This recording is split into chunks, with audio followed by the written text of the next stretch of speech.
des infos, voici le journal en français et nous commençons par les principaux titres. Al-Muallim examine avec demi-sura les résultats de sa tournée dans plusieurs capitales. Des unités de l'armée et des forces armées détruisent un tunnel de 150 mètres de longueur liant Tel Kouroum, Jouba avec Umbatina dans la banlieue de Quneitira. À Homs, les élèves des écoles Akrima al-Makhzoumi et al-Muhdatha commémorent le 40e anniversaire de la martyre de leurs collègues à la suite d'attentats terroristes.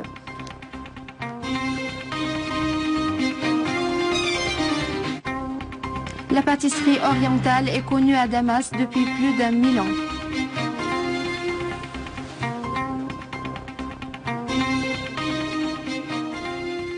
Bonsoir.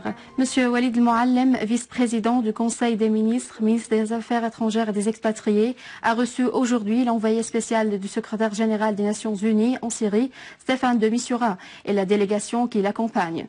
L'entretien a porté sur les résultats de la tournée effectuée par de Mistura dans plusieurs capitales, ainsi que sur les questions discutées au Conseil de sécurité pour résoudre la crise en Syrie, y compris l'initiative sur le gel local dans la ville d'Alep et la nécessité d'appliquer les résolutions onusiennes relatives à la lutte contre le terrorisme, en particulier la résolution 2170 stipulant la lutte contre Daesh et le Front Nusra, ainsi que toutes les branches d'Al-Qaïda, et la résolution numéro 2178 stipulant la nécessité de l'engagement des États d'empêcher l'entrée des terroristes étrangers en Syrie et en Irak. Les deux parties ont exprimé leur satisfaction quant aux résultats constructifs de ces discussions. Ont assisté à cette réunion M. Faisal Moqdad, vice-ministre des Affaires étrangères et des expatriés, M. Ahmed Arnous, conseiller du ministre des Affaires étrangères, l'ambassadeur Ramzi, envoyé spécial adjoint, M. Yaqoub El-Helou, coordonnateur résident des Nations Unies en Syrie et les membres de la délégation onusienne.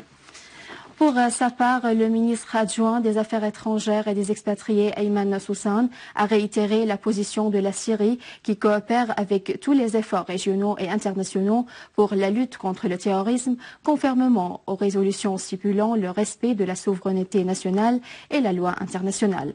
Lors d'une réunion avec la délégation de l'organisme de la défense syrienne au Suède, dirigée par Georges Mordissi, Soussan a affirmé que les alliances sélectionnées ayant des agendas privés confirment le manque de sérieux et dans la lutte contre le terrorisme. Il a souligné la détermination du peuple syrien à vaincre l'agression et à poursuivre les résidus du terrorisme jusqu'à la purification de chaque pouce de la Syrie des terroristes. Les membres de la délégation ont pour leur part affirmé leur disposition à fournir tout ce qui contribuerait à remporter la victoire sur le terrorisme et la reconstruction, ainsi que le renforcement du processus de développement. Des unités de l'armée arabe syrienne ont exécuté une série d'opérations spécifiques contre les regroupements des terroristes, en y tuant des dizaines, dont de nationalités jordaniennes et libyennes de Front Nusra et de la brigade Ummahat al-Mu'minin à Ghouta Est, Oman Qalamoun et à Zabadani dans la banlieue de Damas. À Dar al-Balad, d'autres unités de l'armée arabe syrienne ont liquidé des terroristes et visé leur regroupement à Alep et dans sa banlieue. Des unités de l'armée arabe syrienne ont détruit des entrepôts d'armes des terroristes, leur infligeant de lourdes pertes. Dans la banlieue de Damas, des unités de l'armée arabe syrienne ont découvert un tunnel des terroristes servant à transporter leurs outils dans les quartiers de Joubar. Et dans la banlieue de Quneitira, des unités de l'armée arabe syrienne ont détruit un tunnel de 150 mètres de longueur liant Tel Kouroum, Jouba et Umbatina.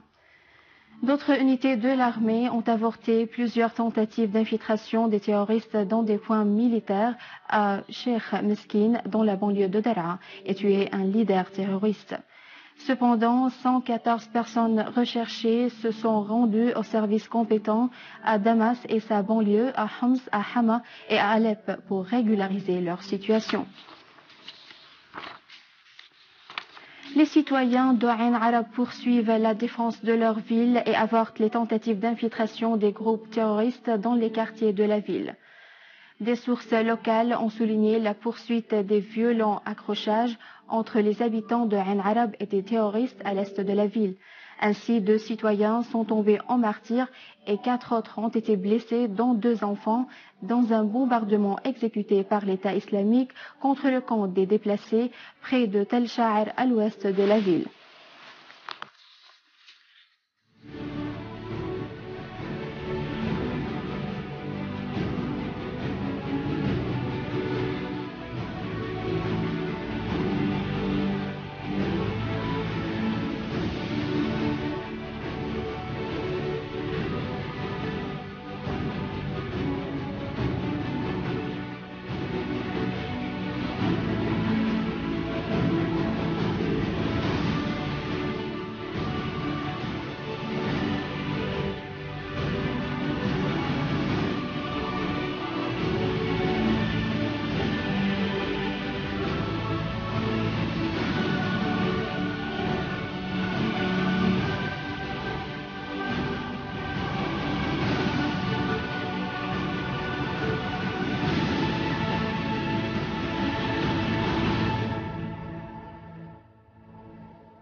À la mémoire des enfants martyrs des écoles de Ikrima, un sit-in de solidarité a été organisé à l'occasion de 40 jours passés du double attentat terroriste qui avait pris pour cible les 2 écoles de Ikrima al-Makhzoumi et Muhdatha à Homs, et fait des dizaines de martyrs et de blessés parmi les enfants.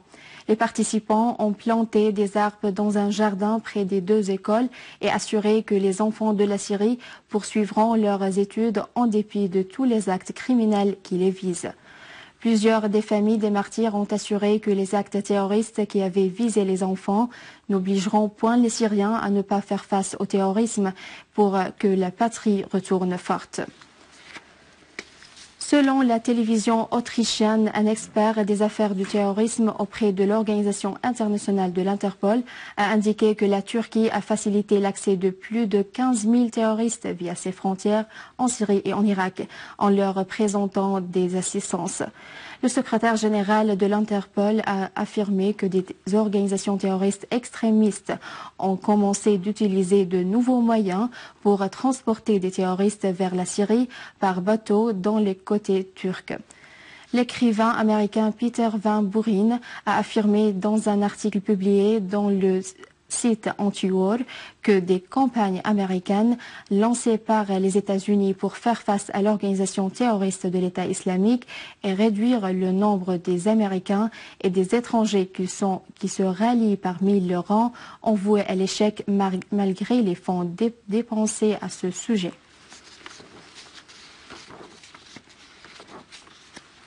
Le ministre de la Santé, Nizar Yazji, a souligné que les résultats des analyses de laboratoire du ministère et de l'Organisation mondiale de la santé sur tous les échantillons de cas suspects de la polio chez un nombre d'enfants sont propres du virus qui provoque la poliomyélite, en particulier depuis la date de 21 janvier dernier jusqu'à ce jour.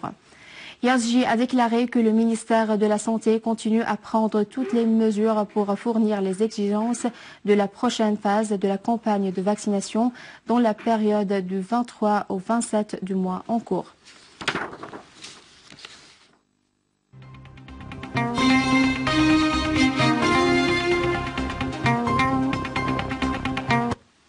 Mchabbak et Awama de la pâtisserie orientale connue à Damas depuis plus d'1000 ans, précisément au cours de l'ère des Omeyyades.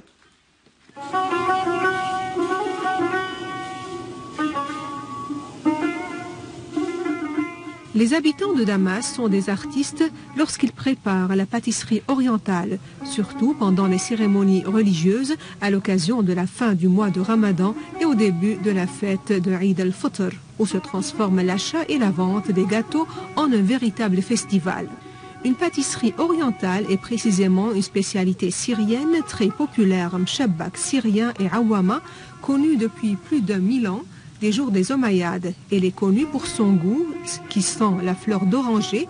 Elle est croquante de l'extérieur et moelleuse à l'intérieur. Si vous aimez la pâtisserie orientale, mais vous trouvez que c'est un peu compliqué à en faire, la recette de la pâtisserie orientale est pour vous. Elle est d'une simplicité déconcertante. Il y a juste une pâte à préparer et une poche à douille pour façonner les spirales directement sur une huile très chaude et arrosée de miel.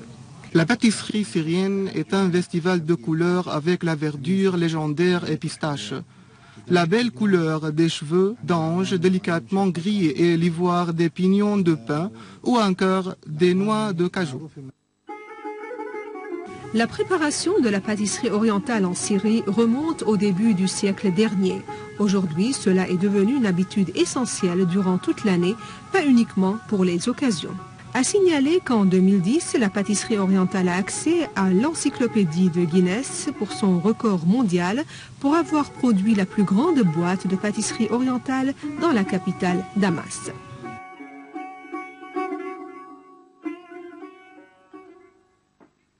Et à la fin de ce journal, je vous rappelle les principaux titres. Al-Muallim examine avec de Mistura les résultats de sa tournée dans plusieurs capitales.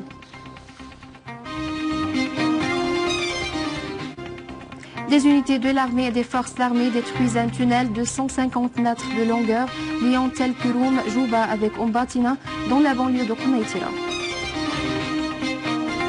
À Homs, les élèves des écoles Akrim al-Makhzoumi et Muhdafa commémorent le 40e anniversaire de la martyre de leurs collègues à la suite d'attentats terroristes.